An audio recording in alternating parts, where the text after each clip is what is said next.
let's get right to it. Let's get right to it because I don't think people are being fair.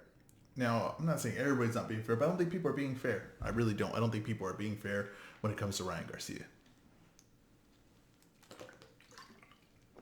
I know you're thinking, Ezra, why didn't you take that drink before you started the podcast? We're literally 5 seconds in. Because I didn't. Because I didn't. And you know, one day that's going to be a sponsored thing. I'm going to drink something. It's going to be sponsored. I'm going to be paid hundreds to maybe thousands of dollars, hopefully. But people aren't fair to Ryan Garcia right now. They're really not. The guy had a flawless performance. Besides, he got knocked down. And yes, he did get knocked down. And yes, he has some defensive things that need to be fixed. And they're major things. I'm not saying that he doesn't. He definitely has that. But right now, just right now, let's forget the knockdown. I know it's hard. It's a highlight on the thing. Let's just forget that he got knocked down. Let's just look at every other round, right? If Ryan Garcia didn't get knocked down that round, right? Let's say he just won the round like he was winning the round, right? He didn't get knocked down. What complaint would you have about Ryan Garcia? What complaint would you have about him? Because you wouldn't, because he dominated every round. He did everything he needed to do, and he stopped Luke Campbell with a vicious body shot. He was the aggressive one. He was winning on points. What he did wasn't just like, he's waiting to land one shot. No. He dominated the fight. Besides, he got dropped, and that did happen. But everything else, then there was pretty much a flawless performance besides getting dropped. You know who's been dropped fights for? Terrence Crawford. In Terrence Crawford's first big test versus Gamboa, he was dropped. Terrence Crawford versus the Mean Machine, he was dropped. Earl Spence got tagged up by Cal Brook. If we go on to look at what Cal Brook has accomplished, right, compared to what Luke Campbell has accomplished, it's pretty similar. A lot of people saying, that Garcia will get destroyed by Tank. Tank also 26 years old and had his first serious fight versus Leo Santa Cruz, who he's oversized still. He still oversized him at 26 though. He was 26 years old when he had that fight, but Garcia at 22 apparently has to fight everyone. He's not the real deal apparently. Even though he knocks out everyone, and if you compare competition to the guys knocked out to, Tank fought him and Tank went decision with him, and Garcia just knocked him out in the first round. And Luke, and I'm not saying he's as good as Lomachenko right now. I'm not saying that. I'm not even saying he's as good as Tank right now. I'm not even saying he's as good as Teofimo right now. But I'm saying for at his age, where he's at, and what he's doing, if it was anyone else, you guys hype him up. If Shakur Stevenson deserves this hype that he's getting, and Devin Haney, well, let's give it to the guy that's actually beating opponents, right? That we know are tough. And Luke Campbell's never beat anyone. He's not. To me, I thought he beat Leonardo, but he didn't beat him. And Leonardo has been beaten by who's who of people. So no, I'm not saying that's a legit big time win. No, I'm not saying that. I'm saying for what it was at this point, it was the toughest competition that Devin Haney's faced, that more than Devin Haney's faced, more than Shakur's faced, and equal to what Haney's faced at that age, when he was 22 years old. So I just wanted to be fair. And if you saw that, and if you see the abilities Ryan Garcia had, and you just think that he's just a show, and he's a gimmick fighter, and it's only the hype job and everything like that, you're not looking at the same thing. Yes, he has defensive problems. He's 22 years old, though. If they wanted to, they could drag him out 3 more years of just fighting, guys past their prime, guys that, bad records. Anyway, and it would be okay because that's what everyone does. You know what I mean? They were putting unfair things on him because Teofimo at 22 or 23 years old fought Lomachenko. Okay, Teofimo did that. Teofimo did that, but that doesn't mean that's how we have to grade everyone, because that's not how we grade everyone. It takes time to develop them. Mayweather didn't fight Del Hoy till he was like 26 years old. It takes time. This takes time. When did we get away from that? Why are we judging him different? Why are you expecting more from him than you expect from Tank? Tank should fight Lomachenko. That fight was there when Tank was 23 years old. He didn't want it for good reason. It was smart. They managed him correctly. He shouldn't have got it. Now he should do it. But no, he wants Garcia, and I get it. There's money fight, because I think Garcia is the biggest star in boxing right now. I think that's, I don't think people buy that. I think a lot of people fight me on that, and they say Canelo, They'll say Tank, he's a bigger star than Tank. I'm sorry to say it. I know Tank's a pay-per-view guy, but a lot of pay-per-views are against, Leo Santa Cruz helps sell pay-per-views too. Don't, he needs the right opponent. The Tank's not going to fight nobody. He's going to sell pay-per-views. It's just ain't going to happen. Garcia could fight nobody and probably sell pay-per-views right now to equivalent what Tank sells. That's the honest truth. I mean, this guy, Garcia, is a star, and he has everything built to be a star. And the fact that he got knocked down made him more of a star. That's how much of a star he is. That he could get knocked down, look vulnerable, and it makes him bigger of a star. Teofimo needs the opponent. Now, Teofimo is better than Garcia right now. But the thing is, we don't judge it by how good they are at 22 or 23. We're going to look back at when they're 34. Where are they at then, right? Longevity. Manny Pacquiao lost to Floyd Mayweather. He might have a better career than Floyd Mayweather at the end of the day. If he goes and beats Earl Spence, right, and he's like 39 or 40 years old, 41, he will surpass Floyd. It wouldn't even be a debate at that point, right? It wouldn't even be a debate who had a better career. Now, who's the better fighter? I don't know. You can say, well, Floyd beat him, right? But who had the better career? It's got to be Manny Pacquiao, hands down. I don't know. It's a debate right now. So we're not here to judge what they are at 22. Garcia has years ahead of him. He wants to fight, though. He was willing to fight these guys right now. Now, I think someone needs to step in and say, let's get this year passed. Let's get 3 opponents. Let's get 2 more opponents this year. Let's tidy up the defense. And then we go fight everyone when we're 23 years old. And it'd be still ahead of Tank Davis. And I'm equivalent of what Teofimo did. But right now, he has to fight everyone? No, he doesn't. And he's a star. And he doesn't have to fight everyone. And he gets to use that to his advantage. Just like Floyd Mayweather's a star. And he could fight guys that came off losses, like Zab Judah, who lost to Carlos Baltimore. And why could he do that? Because he's a star. Why could Floyd Mayweather fight guys that maybe people said, well, why are you fighting this guy? Why am I paying to watch this? Why are you fighting Andre Berto? Because I'm a star, and I have that advantage. So if Floyd Mayweather keeps the advantage, then Ryan Garcia keeps the advantage. Use whatever advantage you have, and he has that advantage. Now, Tank, he has to fight tough because he wants to fight pay-per-view. He wants to sell pay-per-view. He's got to fight tough. Teofimo, he's got to fight tough. If he wants to be pay-per-view, he's not going to pay-per-view, most likely. He'll probably be ESPN. That's where he's at. He's not going to make $5 million fighting ESPN, though. I can promise you that. They're not going to pay him $5 million to fight ESPN on a free card. I'm not going to do it. I just wanted it to be fair. Devin Haney is a hell of a fighter. Hell of a talent. He hasn't proved anything to me yet. He hasn't beaten an opponent. Now, I'm sure he's willing to fight him. Like I've always said that about Devin Haney. He seems like he's willing to fight anyone, and no one steps in. Well, I honestly think Luke Campbell's a credible opponent for Devin Haney. And it's a nice measuring stick to compare to Garcia. And if he blows out Luke Campbell worse than Garcia did, doesn't have a tough time at all, well, then he would have a claim to say, look at this guy's, I'm better than him. He's a fluff job. Look at what I'm doing. But let's be fair. Let's be fair to him. Shakur Stevenson's older than Garcia. He's older than him. He does not have the opponents that Garcia has. So I understand we all see the flaw. He's too sideways. He drops his hands. He makes the same mistake. He pulls back a hands forward. These can be fixed, though. These can be fixed. But you know what else I see? I see him dominating every round. Even with those flaws, he's dominating every round against a credible opponent. Don't expect something that you don't expect. Don't expect something from one person that you don't expect from everybody else. Okay? Be fair on what we're seeing. And if he does fight Tank next, I would pick Tank to win because he's young and the flaws there. Now, does that mean that will ruin him? It depends on how it ends. If he loses a decision, but if he get knocked out cold, that would hurt. That would kind of hurt. We don't know how he would react to his career. So I don't think that's going to happen next. Now they're talking and they're doing things, but I think that's just good hype for both fighters. I think Floyd and them are willing to fight him because he's young when they see those mistakes. But either way, Tank and Floyd should be in on it because it just builds up both their names and they can build up that fight for later. But I think Tank should fight Lomachenko. I think that fight's been there. And I think that people are selling on Lomachenko, and I think Lomachenko's going to go on another run. I think people are saying Lomachenko's going to fall off. I don't see it. So let's see. If Lomachenko's going to fall off, then if I'm all these guys, I'm eager to make sure he falls off. If I'm Shakur, I'm eager to jump on him. Right? If I'm Tank Davis, I'm eager to jump on him. But like what they're going to do with Shakur, they're going to do with Ryan. They're going to hold off on that.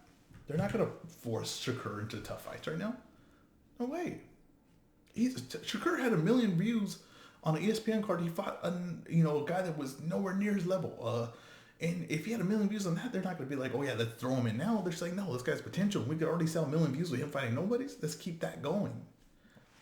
Let's fight an old contender that is on his way out. Why am I going to fight Lomachenko, who's tough, who put Teofimo 6 rounds with putting it on Teofimo, right? And Teofimo had to almost survive, honestly, in that fight. He almost had to survive. But he because he lost the first 5 rounds, right?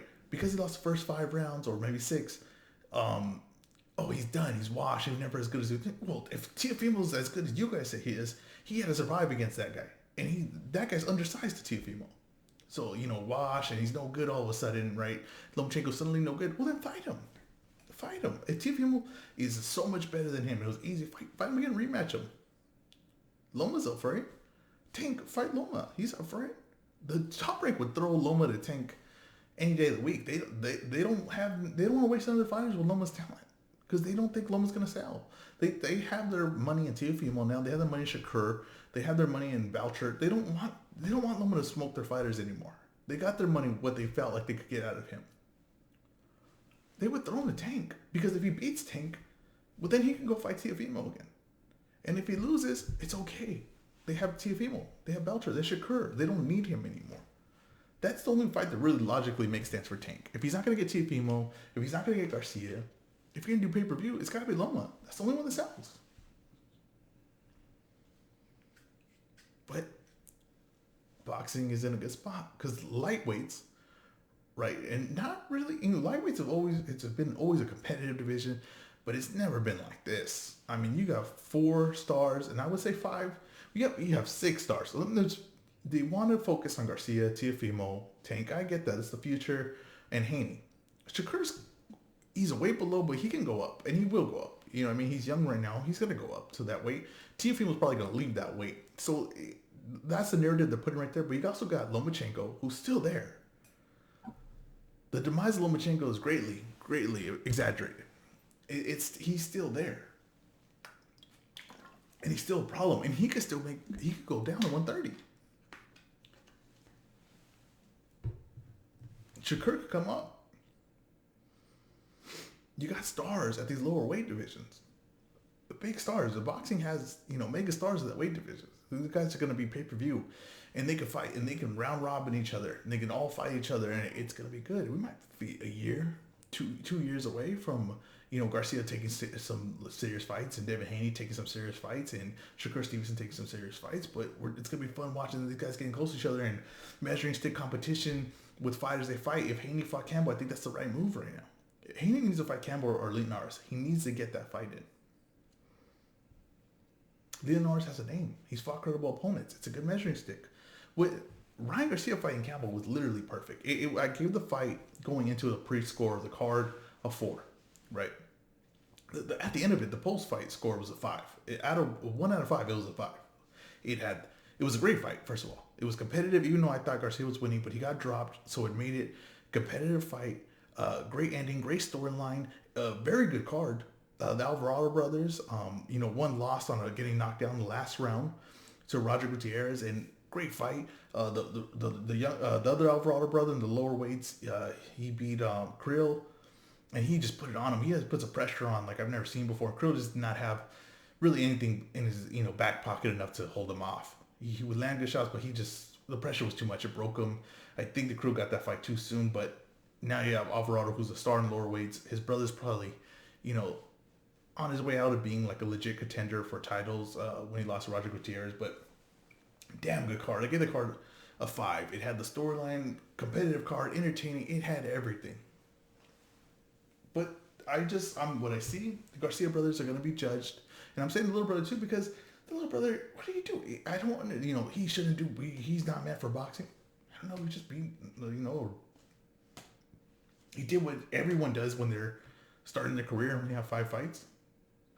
So what? He wasn't Canelo Alvarez out there. No, the little brother, Sean Garcia was not Canelo Alvarez out there. He's not supposed to be. I think they're judging, they're not being fair to him, because I get it. He has the hype. He's got the looks. He's got all these things, and people don't like that, and they think that things are given to him. He's the only one earning it. If I think a lot of things are given to Shakur and Haney, it hasn't been earned. To me personally, I think Tank has gotten a lot of things that have not been earned. Tank got to fight Leo Santa Cruz, who's a 125, he's a 130 pounder, 125 pounder. He moved up in weight to fight Tank, and Tank gets all the credit for it. And really, in the fight that he got tagged up in, and people say because he got the knockout that like he blew past him or something. Leo Santa Cruz, if he didn't get knocked out that one, he probably breaks Tank. He probably was, to me, was on the verge of breaking him. But he got called a big shot. He's a smaller man, and he couldn't hold up. All credit to Tank. He landed the shot. All credit to him for the win. I give him all the credit, but I'm not going to say that the performance was, he destroyed him. No, I thought that Leo Santa Cruz was landing a lot of shots and was building momentum. And then he got caught because he got too eager, and you can't do that with Tank. Tank's offensively one of the best fighters in boxing. I've been saying that. I've always said that. Teofimo really survived the last 6 rounds against Lomachenko. He was getting Lomachenko was putting it on him. So wasn't flawless. Teofimo before that fight had a really tough fight, really bad performance. It didn't get you excited for the Lomachenko fight at all. I mean, he eventually he got the win. That's all that mattered, and the hype built regardless of that. But I mean, if we're being honest here, right? With Teofimo, now, I'm not sure if Teofimo fought Comey before, and then he had the tuna fight, or he had the tuna fight and then fought Comey. I'm not sure, but one of the performances wasn't great. He fought Comey first. He fought Comey after, and then had the tuna fight. So the tuna fight going into Comey, it wasn't great, right? It wasn't a great performance. It's okay, but to say that Garcia, he is what he is, and he never beat these guys and stuff like that, and that Teofimo will destroy him now. Yeah, Teofimo might destroy him now, but they're at 22. We're not here to judge what they're at 22. We're here to judge at the end of their career, and what they're at 26, 27. Is Teofimo, because he hit that win over Lomachenko reminds me a lot of Jermaine Taylor, when Jermaine Taylor beat Bernard Hopkins. And after that fight, right, if you saw that, and at points, at the end of both fights with Jermaine Taylor and Bernard Hopkins, Jermaine Taylor was on survival mode. Because Bernard Hopkins had a lot of tricks up his sleeve. He knew that if the stronger, faster fighter would get a little sloppy as he got tired, and wouldn't be as precise, right? Wouldn't be as precise with his weapons. And then at the late rounds, he would catch him. And that's what Lomachenko did with Teofimo, right? And I give Teofimo credit. In the last round, he mustered it up and he pushed through, and he secured himself a win. I thought it was a draw, but he secured himself a win. Okay. Right? Okay, I see that. Right? So at that point, when Jermaine Taylor did that to Bernard Hopkins, you would think Jermaine Taylor was going to go on and have, from that point on, Bernard Hopkins was going to go south, and Jermaine Taylor was going to be on the rise. That's not what happened. That is not what happened. Jermaine Taylor went on. He beat Winky Wright. Very good fight. Underrated fight. Then he ran into Kelly Pavlik. And from that point on, Jermaine Taylor was never the same again. And Bernard Hopkins actually went on to have he fought to his 50. So, he fought to his 50, and he had major wins. He beat Kelly Pavlik. He beat Antonio Tarver. He had big wins.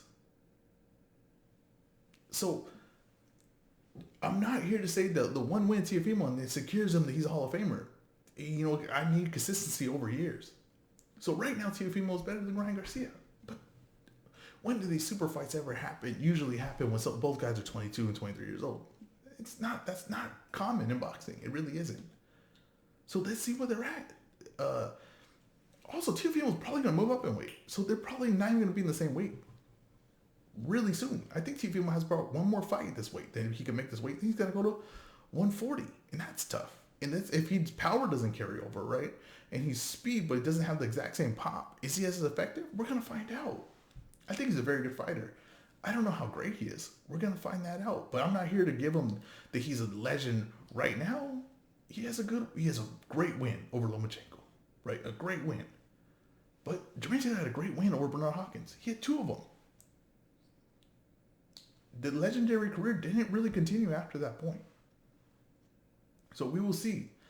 Let's be very careful to judge these guys at 22 years old and 23 years old and just say that it's done and they're the best ever. I was hearing that that Ryan Garcia reminds everybody of Amir Khan, right? I see that he's fast, right? Amir Khan had the looks. He was fast. He could put an offense. Amir Khan didn't hit like Ryan Garcia hits. I don't think a lot of guys hit like Ryan Garcia hits. And Amir Khan had very bad defensive things, and Ryan Garcia has very bad defensive things. But I think that what Amir Khan had, his offense was based on him having bad defense. He needed a full-on blitz. That's why he fought. Ryan Garcia's defense is bad because he makes mistakes pulling out. He makes mistakes. It doesn't correlate with his offense. It just correlates that when he's looking and watching, he stays.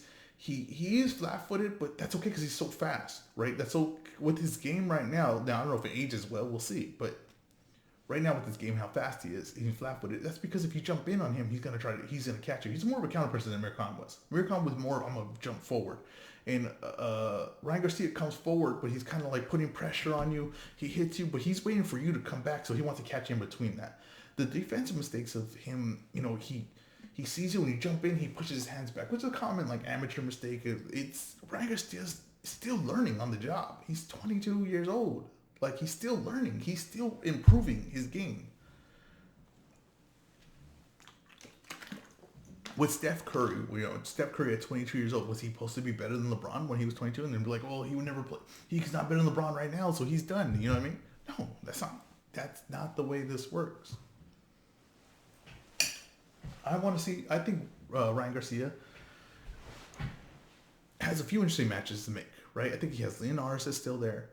I think Jojo Diaz is an interesting fight. I heard someone else bring that up, and I think that's a very interesting fight. Jojo Diaz moving up, and I think Jojo Diaz, if he gets past his tough opponent, that's definitely an interesting fight.